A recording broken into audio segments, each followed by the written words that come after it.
கடையில் நம்ம வச்சுருக்க பட்டர் போட்டுக்கலாம். பட்டர் கொஞ்சம் மெல்ட் ஆன உடனே நம்ம வச்சுருக்கோம் இல்லையா, எல்லா காயுமே ஒன்றாவே சேர்த்து நம்ம வதக்கிக்கலாம்.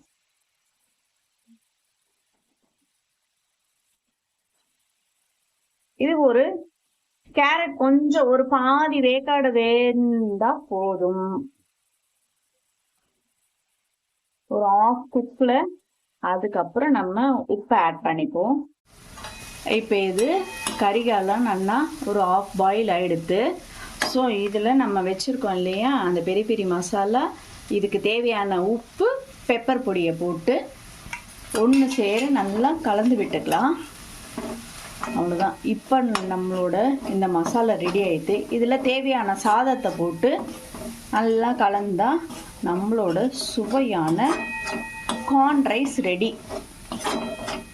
இதில் நம்ம ஒயிட் ரைஸ் போட்டுக்கலாம். ஒயிட் ரைஸ் போட்டு கலந்து விட்டுக்கோங்க.